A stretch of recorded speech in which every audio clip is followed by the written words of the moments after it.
Welcome to this U.S. Food and Drug Administration media briefing on the FDA's final rule aimed at helping to ensure the safety and effectiveness of laboratory-developed tests. The press release on today's announcement has been posted to the FDA's website. I'm Jim McKinney with the FDA's Office of Media Affairs.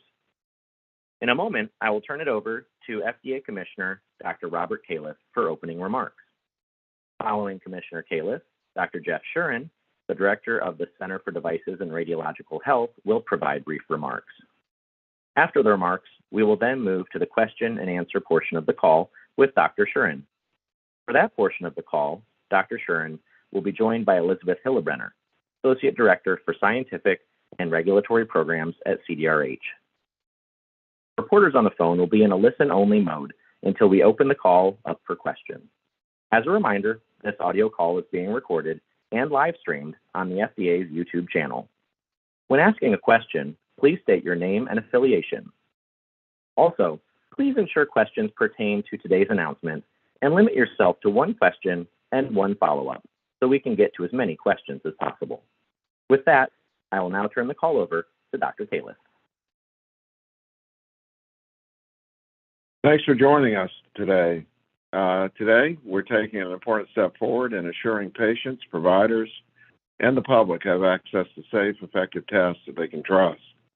Laboratory-developed tests, or LDTs, are in vitro diagnostic products that the FDA has described as intended for clinical use and designed, manufactured, and used within a single clinical laboratory that meets certain regulatory requirements. They are used in a growing number of diagnostic and treatment decisions that can have a significant impact on patients' lives. LDTs are being used more widely than ever before, from newborn screening to predicting a person's risk of cancer or aiding in diagnosing heart disease and Alzheimer's disease. Yet they have not received the same level of oversight as other tests. Historically, the FDA has generally exercised enforcement discretion for most LDTs, meaning that the agency generally enforces applicable requirements with respect to these tests. However, the risks associated with most modern LDTs are much greater than the LDTs used when the FDA's enforcement discretion approach was adopted many years ago. At that time, LDTs were lower risk, performed in small volumes, and used for specialized needs for a local patient population. Now, many LDTs are used more widely for a larger and more diverse population with large laboratories accepting specimens from across the country. LDTs are also increasingly reliant on high-tech instrumentation and software being performed in large volumes and being used more frequently to help guide critical healthcare decisions. Without greater FDA oversight of these tests, patients lack assurances that their tests are accurate. The agency cannot stand by while Americans continue to rely on results from these tests without assurance that they work. The final rule announced today aims to provide crucial oversight of these tests to help ensure that important healthcare decisions are made based on test results that patients and healthcare providers can trust. As many of you know, I spent most of my career in academic medicine. Today's action reflects careful consideration of input from stakeholders, including the lab community, to ensure that the phase-out of the FDA's general enforcement discretion approach, which will be described further during the call, will help to protect and promote the public health and help to avoid undue disruption and access to critical tests. I'll now turn it over to Dr. Shuren, who will tell you more about the final rule. Thank you, Dr. Califf. We appreciate everyone joining us today. The final rule announced today, critical step forward, helping to ensure the safety and effectiveness of LDTs, while also taking into account other public health considerations, including continued access to critical tests patients rely upon. The FDA has long recognized the need for a change in the agency's approach to laboratory-developed tests. This final rule is a culmination of years of study and deliberation by the FDA. LDTs play a central role in U.S. healthcare. While many LDTs are for the same or similar uses as FDA-authorized tests, and they're often used interchangeably by healthcare providers and patients, most LDTs receive limited oversight from the FDA. This puts patients at risk. There's a growing body of evidence that demonstrates that some IVDs offered as LDTs raise public health concerns because, for example, they don't provide accurate test results or don't perform as well as FDA-authorized tests. This evidence comes from published studies in the scientific literature, the FDA's own experience in reviewing IVDs offered as LDTs, news articles and class action lawsuits, as well as information we received in comments on our proposed rule. The FDA is aware of numerous examples of potentially inaccurate, unsafe, ineffective, or poor quality IVDs offered as LDTs that caused or may have caused patient harm, including tests used to select cancer treatment, aid in the diagnosis of COVID-19, aid in the management of patients with a rare disease, or identify a patient's risk of cancer. Some of these tests are the primary driver of a patient's treatment. Given the important role these tests play in healthcare decisions and the potential downstream consequences if patients delay or forego effective treatment based on inaccurate test results, it's critical that there be increased oversight of LDTs. The final rule amends the FDA's regulations to make explicit that in vitro diagnostic products, or IVDs, are devices under the Federal Food, Drug, and Cosmetic Act, including when the manufacturer of the IVD is a laboratory. Along with this amendment, the FDA is finalizing a policy under which the agency will provide greater oversight of LDTs through a phase-out of its general enforcement discretion approach for LDTs over the course of 4 years, as well as the establishment of targeted enforcement discretion policies for certain categories of IVDs made by laboratories. The FDA believes these policies will better protect the public health by helping to assure the safety and effectiveness of IVDs offered as LDTs and will help to avoid undue disruption to patient care. Greater oversight of LDTs will put patients and healthcare providers in a better position to understand and have confidence in their tests.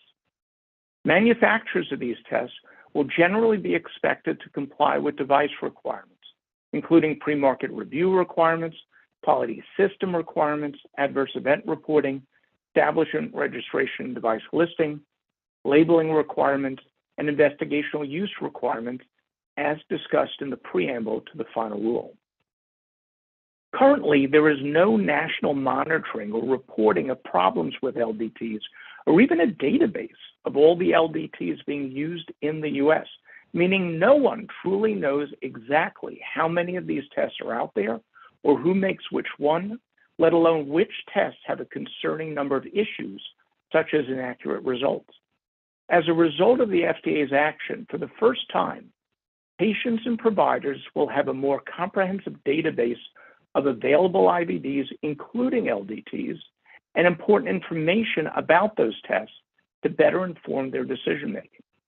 Better assuring the safety and effectiveness of LDTs may also foster test innovation and facilitate the collective efforts of the scientific and medical communities to identify promising technologies, new therapies, or areas worthy of future research.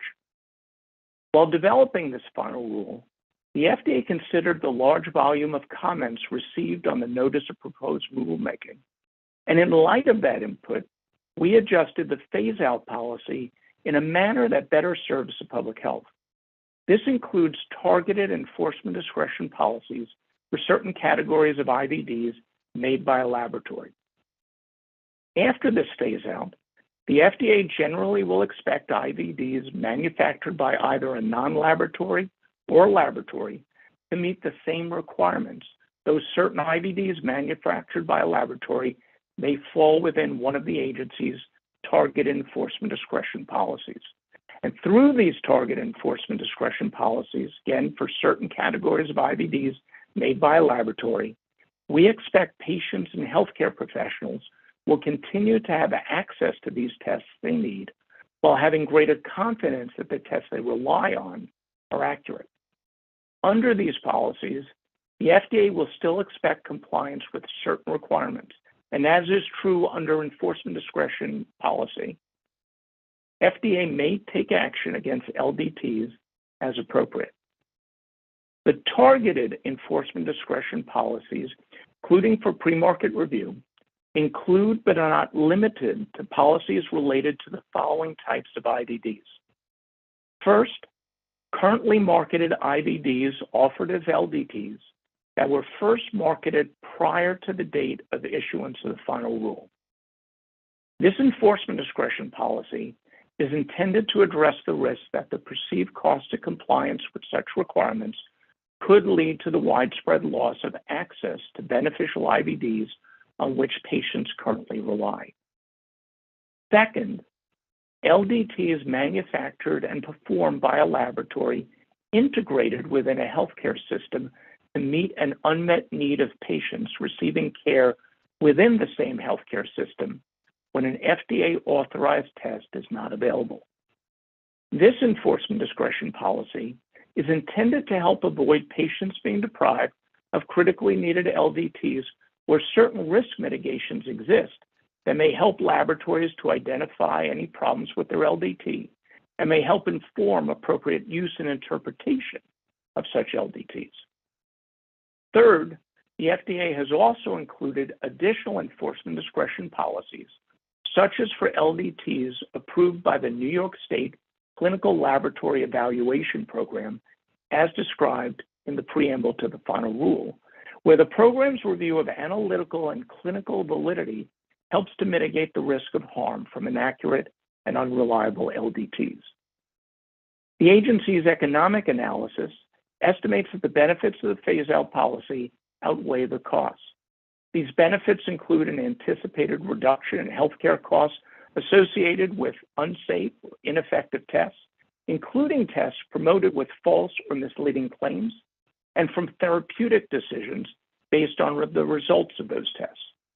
Today's action is a critical step toward helping to ensure the safety and effectiveness of LDTs while facilitating continued access to critical tests patients rely upon. The agency also issued 2 draft guidances today.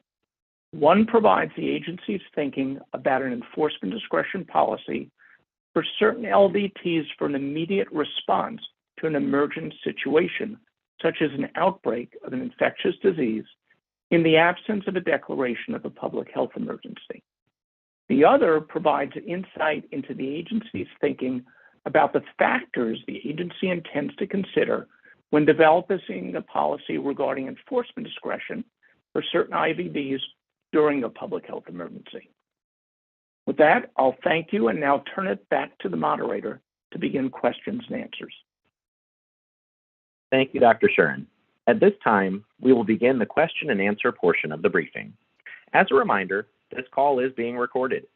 When asking a question, please state your name and affiliation. Also, please ensure questions pertain to today's announcement and limit yourself to one question and one follow-up so we can get to as many questions as possible. Operator, we'll take the first question, please.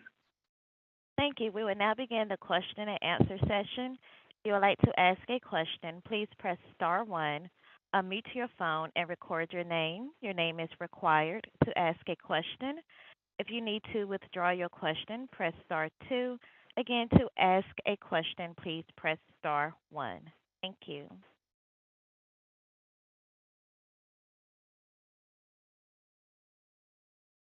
Rachel of Washington Post, your line is open. Hi, I was wondering if you'd be able to give some examples of tests with what you described as sort of the second enforcement discretion in a healthcare system where there's an unmet need of patients and there isn't currently an FDA authorized test. What are some examples of, tests that would fall in that kind of jurisdiction? Well, certainly. We lay this out in the preamble for the rule. I'll mention as well, we will also be issuing additional guidance to further expand upon the information that we're providing today. So for an unmet need, we consider an LDT for an unmet need where there's no available FDA-authorized IVD that meets the patient's needs. So this could be because there's no FDA-authorized IVD for the disease or condition, and that could be for a rare disease, for example. The second, there is an FDA-authorized IVD for the disease or condition, but it's not indicated for use on that patient, or there's a unique attribute that needs to be added to the LDT to meet the patient's need. Or there's an FDA-authorized IVD, but it's not available to that patient. For example, you could have an LDT for use on pediatric patients when the FDA-authorized IVD is indicated for use on adults only.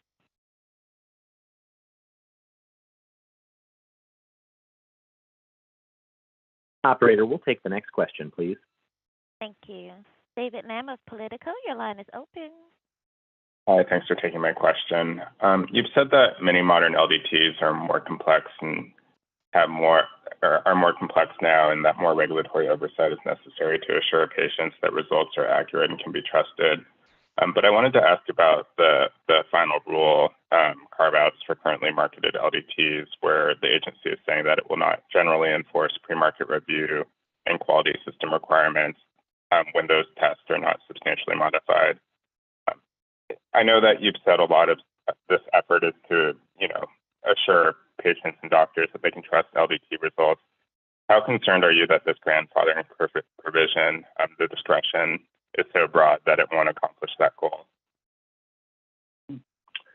Well, we believe that the phase-out policy, again, with these, target enforcement discretion policies, will sort of strike that right balance on better protecting the public health, assuring with safety and effectiveness of IVDs that are LDTs, but again, avoiding undue disruption to the testing market. So we received many comments on the notice of proposed rulemaking, including on the proposed phase-out policy and the preamble. And we included these additional policies as a result. So what we did is we kind of determined, and this includes for IVDs offered as LDTs currently on the market, based on benefit risk consideration. We balanced the benefits of FDA oversight with other considerations specific to the test that would fall under the policy. So in the case for the enforcement discretion policy of currently marketed IVDs, first marketed before issuance of the rule, this was intended to address concerns that the perceived costs of compliance with the requirements, otherwise in the rule, could lead to widespread loss of access to beneficial IVDs on which patients currently rely. That said, if we identify problems with the tests, we can move forward to take action against them. And again, if certain modifications like modifying the intended use on that test are made, that also would trigger additional oversight on the test. So we think this overall strikes the right balance.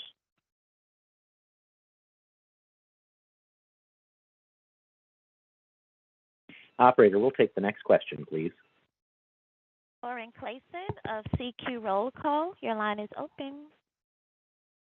Hi, thanks for doing this. Can you kind of give an overview of how many tests the rule covers now with changes as compared to the initial proposal, and how many applications do you expect the FDA to receive with the changes that were made? Elizabeth, I'll have you take this one. But this is all, we do lay this out in the rule in terms of the numbers that the analyses are based on, keeping in mind that, again, in the absence of any mechanism for reporting the tests being made and having any resource for where, collecting all of those, having a fully accurate number is just not possible to do. Nobody knows the full extent, but we based our estimates on information we have and also based on additional comments we received to rulemaking. Elizabeth? Yes, that's right. Thanks, Jeff. I would also refer you to the FRIA, which has also been posted along with the rule. The FRIA stands for the Final Regulatory Impact Analysis, and there we have outlined all of our assumptions, including, the number of affected laboratories, the number of tests, and we also discuss the percent that we think, for example, will go through New York State, or that we're estimating would go through New York State, or would be under one of these other policies, targeted enforcement discretion policies that Jeff has referred to. That is all outlined in the FRIA, which is now posted online as well.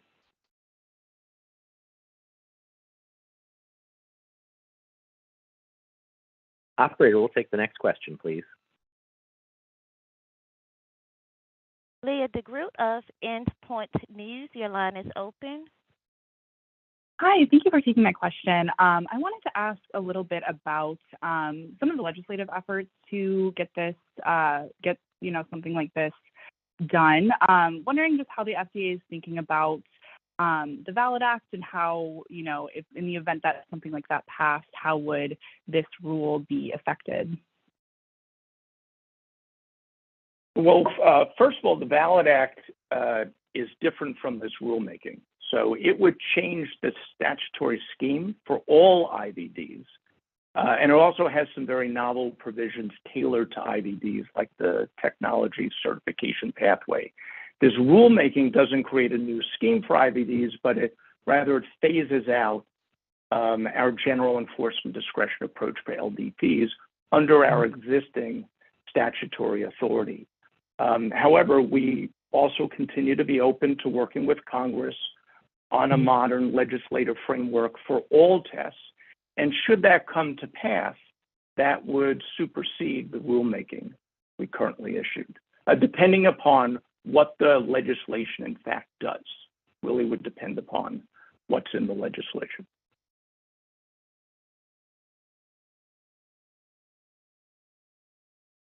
Operator, we'll go ahead and take the next question, please.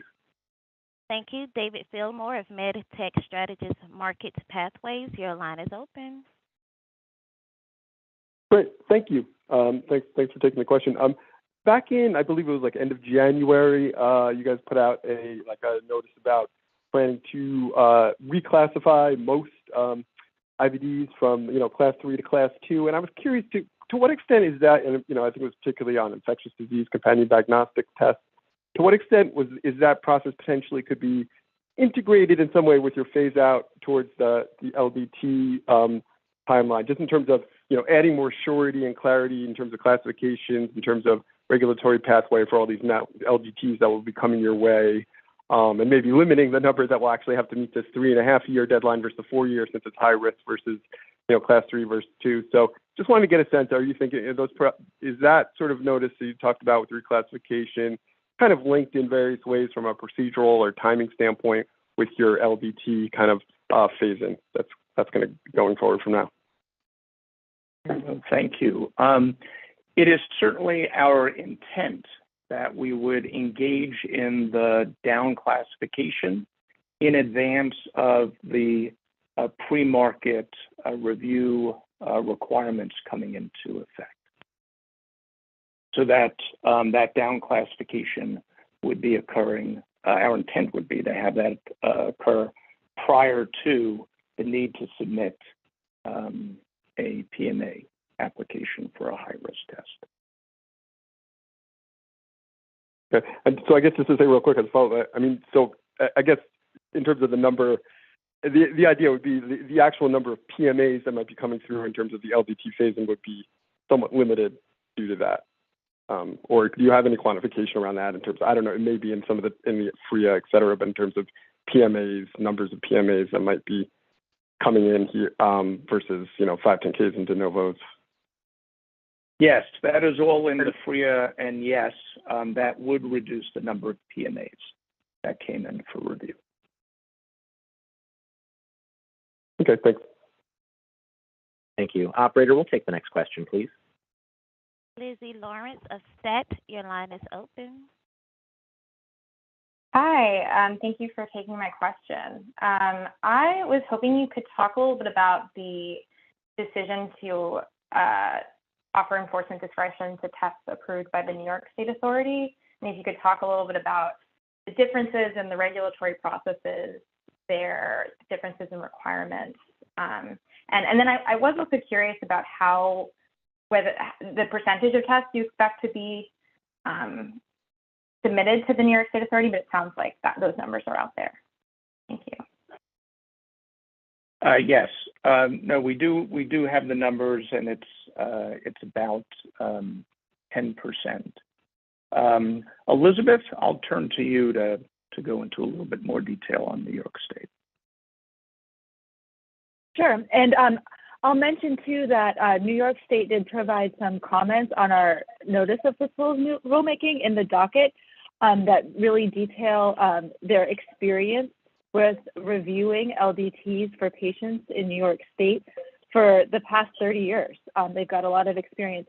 And we took those comments into consideration, and as well as conversations with the group there responsible for reviewing LDTs for New York patients, and understand that, you know, they're assuring the safety and effectiveness in much a similar way that FDA would in terms of pre-market review.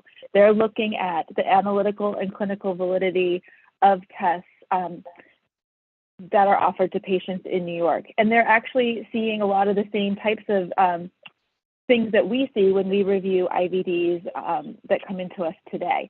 And that is all described in their comments to the docket. They work with the developer of the test when they find issues in their review to resolve the issue, whether it's conducting additional testing or potentially even redesigning and then conducting additional testing. They work with the developer to try to resolve the issues and get them to a good place, much like we work with IVD manufacturers today. So we feel that their experience is very similar and aligned with ours.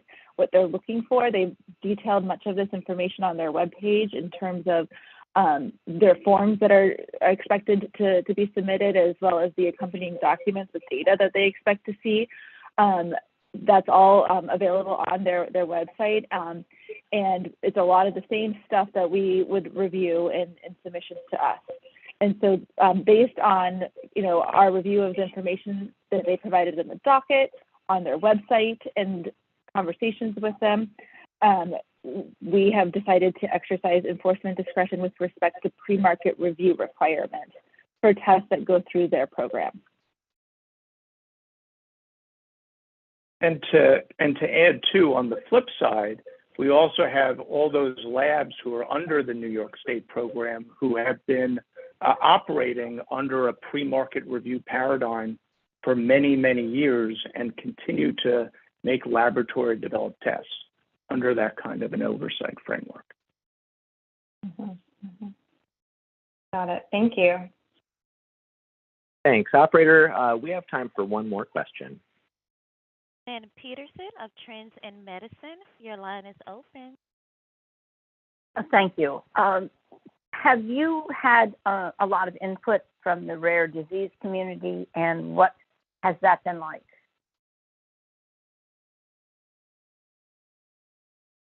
Elizabeth, would you like to talk about that? Sure. We did get many comments from the docket from different patient groups, including groups representing patients, caregivers, family members, and providers for those with rare diseases. And this has been incredibly helpful in shaping some of the policies in the final rule, in the preamble to the final rule. In particular, what we learned from the comments in the docket is that oftentimes these patients end up at integrated healthcare facilities because they have these rare conditions that their needs are not being met elsewhere, and they end up in these integrated healthcare systems that then often will create a test in order to meet the needs of that patient that they are presented with, looking for answers. And that informed the development of the policy around LDTs for unmet needs and patients being treated within integrated healthcare systems. Thank you. Thank you. And thank you to all the reporters for today's questions. This concludes today's media briefing. A replay will be available on the FDA's YouTube page. If you have follow-up questions, please don't hesitate to contact the FDA press office at fdaoma@fda.hhs.gov. Thank you for joining us. Goodbye. Thank you. That concludes today's call. Please stand by for your post.